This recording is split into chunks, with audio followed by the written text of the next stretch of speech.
Salut, j'espère que vous allez bien, j'espère que vous avez passé un super week-end et surtout j'espère que vous en avez bien profité.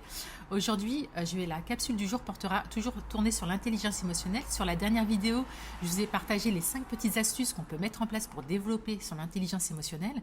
Et aujourd'hui, je vais vous parler des 5 grandes astuces à mettre en place pour développer son intelligence émotionnelle. 5 grandes astuces, pourquoi? Parce qu'elles permettent une transformation durable, mais ce sont aussi des astuces qui prennent du temps, c'est-à-dire qu'elles doivent être ancrées dans le temps, ça veut dire qu'il y a une routine à mettre en place, ça veut dire qu'il y a une prise de conscience sur les transformations qu'on doit opérer sur nous-mêmes pour voir notre environnement changer. Alors, si je regarde mes notes, la première, c'est la carte du monde. La carte du monde, pourquoi? Je vous en ai déjà parlé.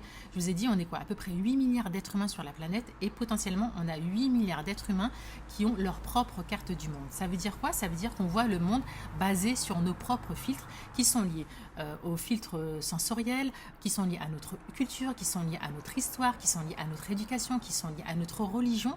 En fait, entre ce qu'il y a entre ma paire de lunettes, en fait, si vous voulez, ma paire de lunettes, là, c'est vraiment tous mes filtres. Et donc, si je veux voir la carte du monde, si je veux voir mon environnement changer, si je veux voir le monde autrement, ça veut dire, en gros, il faut changer sa paire de lunettes. Donc, chacun a sa propre paire de lunettes. Et même, potentiellement, dans une même famille, vous avez des frères et sœurs.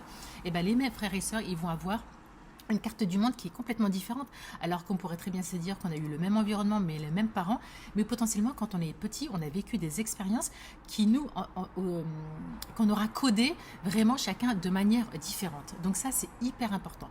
Donc juste prendre conscience de ça, et surtout quand vous prenez conscience de ça, ça vous permet, vous savez, de lâcher un poids, de prendre du recul, surtout vis-à-vis de l'autre. Parce que quand tu sais que tu as ta propre carte du monde et que tu vois le monde basé sur tes propres filtres, donc potentiellement ça veut dire que ce que tu vois, ce n'est pas la réalité vraie, c'est-à-dire que tu vois le monde avec ton propre regard, et du coup quand tu es en interaction avec une personne et que quand elle voit une situation, quand elle narre une situation, quand elle raconte une situation et qu'elle la raconte de manière différente, ça veut dire tout simplement que sa paire de lunettes, elle est complètement différente et c'est ok, et c'est ça qui est fantastique. Parce que cette personne-là qui regarde, je vous avais déjà dit qu'une situation, c'est toujours un fait neutre, et une autre personne potentiellement, comme elle a une paire de lunettes différente de la vôtre, parce qu'elle a une histoire, une réalité, des croyances, une éducation, que sais-je, différente de vous, et potentiellement cette personne, elle va se dire, la réalité, non, ce que je vois, c'est différent de toi, de ce que je vois moi. Et ça, c'est ok. Et ça vous permet de lâcher prise. Et ça vous permet aussi d'éviter aussi les conflits. Et de pas forcément s'obstinément à imposer ses croyances à autrui. On peut effectivement avoir une conversation complètement ouverte, mais de pas peut-être inspirer quelqu'un, mais pas de convaincre quelqu'un. Ça sert absolument à rien. Donc ça, c'est déjà la carte du monde. Ensuite, il y a la réévaluation cognitive. Et ça, c'est hyper important. Et il y avait Cathy Béron qui a écrit un ouvrage sur il y a des questions puissantes.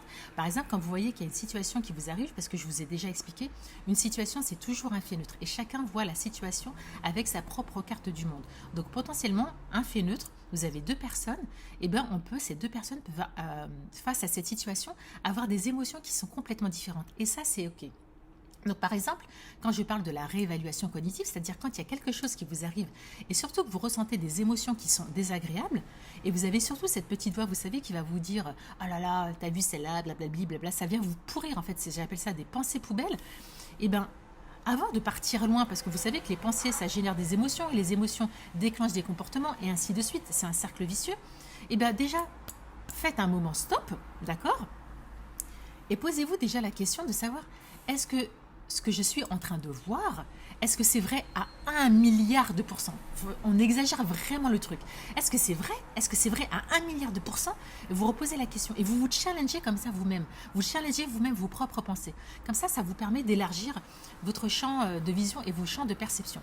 Et si vous n'arrivez pas à faire ça tout seul, je vous encourage à poser la question à une personne qui est à côté de vous, votre meilleur ami, votre partenaire de vie, une amie, et vous lui exposez les faits. Vous lui dites, voilà, il s'est passé ça. Essayez d'être le plus neutre possible. Essayez d'être factuel.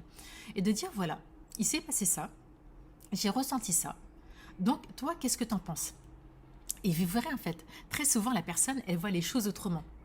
Et du coup, ça, c'est un cadeau. Le fait de le partager, c'est un cadeau que vous faites pour vous parce que ça vous permet de grandir, mais aussi le fait d'accueillir la personne et d'avoir le feedback de la personne, ça vous permet aussi d'élargir votre champ de vision. Et ça, c'est juste extraordinaire. Ensuite, il y a les valeurs. Alors les valeurs, c'est un truc qui est hyper important. Et pourquoi? Parce qu'en fait, les valeurs, ça vous permet de vous connaître. D'ailleurs, les valeurs, c'est que si vous voulez, c'est comme si c'était un atome. Et autour de ces valeurs, ce qui tourne, ce sont les croyances. Les valeurs, quand vous vous posez la question de savoir qu'est-ce qui est hyper important pour vous, ça c'est la question fondamentale qu'on pose quand on veut connaître ces valeurs. Qu'est-ce qui est hyper important pour toi à ce moment-là, dans ce contexte donné? Et bien ça vous permet de travailler sur vos valeurs. Et quand vous travaillez sur vos valeurs, ça vous permet aussi de travailler sur la connaissance de soi. Parce que quand vous connaissez comment vous fonctionnez, quand vous connaissez vos forces, quand vous connaissez vos points d'amélioration, quand vous connaissez vos objectifs, quand vous connaissez vos croyances qui vous limitent, quand vous connaissez vos croyances partantes, etc., du coup, ça vous permet de vous ancrer, ça vous permet aussi d'accueillir les émotions, de nourrir les besoins, et donc du coup, de vous préparer aussi à votre environnement qui est autour de vous, et surtout de ne pas subir votre environnement. Donc les valeurs, c'est hyper important. Il y a pas mal de cartes qu'on utilise quand on va accompagner le coaché pour travailler sur ces valeurs. Et franchement, c'est vraiment un exercice que je vous encourage à faire. Par exemple, tous les matins, quand vous vous levez, posez-vous la question de savoir qu'est-ce qui vous donne la pêche, qu'est-ce qui vous donne envie de vous lever le matin. Posez-vous cette question et prenez une feuille, un stylo et écrivez. Et pourquoi je vous dis ça? Pourquoi c'est hyper important? Parce que les valeurs, c'est un travail de motivation interne. Ça veut dire que si vous travaillez sur vos valeurs, si vous connaissez vos valeurs, et en fait, vous utilisez vos propres ressources, vous êtes votre propre accélérateur d'énergie. Et ça, c'est génial. Et pourquoi? Parce que ça veut dire que vous n'allez pas chercher les ressources à l'extérieur. Vous n'allez pas vous nourrir des ressources qui sont à l'extérieur. Et ça, c'est top.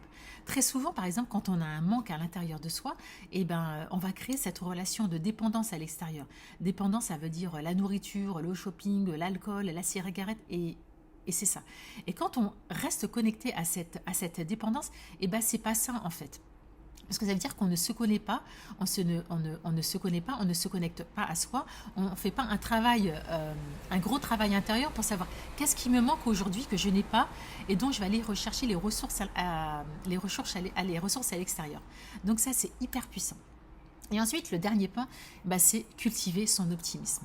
Franchement, cultiver son optimisme, ça ne veut pas dire, comme les gens ils disent, ouais, les gens qui sont hyper optimistes, ils vivent dans le monde des bisounours. C'est pas ça en fait, le cultiver l'optimisme. C'est déjà s'entourer des personnes qui sont optimistes. Déjà, ça vous permet d'être ancré dans des énergies positives. Quand vous cultivez votre optimisme, ça aussi c'est plus facile pour vous de nourrir de la gratitude. Mais aussi cultiver l'optimisme, c'est aussi de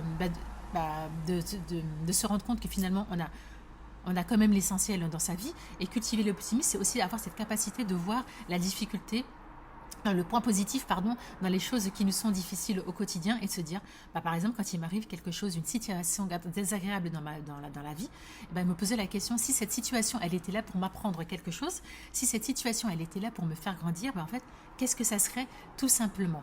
Et puis cultiver l'optimisme, l'optimisme aussi, ça vient nourrir, ça se connecte à des émotions qui sont comme de la joie. Donc, être en joie, ça veut dire qu'on est dans des énergies qui sont agréables. Et donc, du coup, quand je suis dans des énergies agréables, et j'attire aussi autour de moi des énergies qui sont agréables, mais aussi je diffuse autour de moi aussi des énergies qui sont agréables. Et donc, d'une manière ou d'une autre, moi, c'est comme ça, c'est comme ça que je vois les choses. Pour moi, être dans des énergies positives, pour moi, cultiver l'optimisme, pour moi, ça crée aussi une frontière de protection. Et ça me permet aussi de me protéger. Quand je vois qu'il y a des personnes dans mon environnement qui je sens que les énergies elles sont vraiment basses et qu'elles ont un aura négatif, et du coup je me protège et je m'éloigne de ces personnes. Voilà, donc pour moi ce sont vraiment des 5 grandes astuces qui vous permettent aussi de développer votre intelligence émotionnelle. Et oui, il y a aussi un dernier point que je vous ai oublié de dire, mais que j'ai déjà dit, donc mais à culpa, mais c'est hyper important de développer votre conscience émotionnelle. Les amis, c'est hyper important. Nous avons des émotions et je vais le répéter et je sais que je vais vous saouler, mais c'est pas grave et je le fais. Pourquoi? Parce que ça m'a apporté un bien. Vous pouvez pas vous imaginer d'accueillir ces émotions.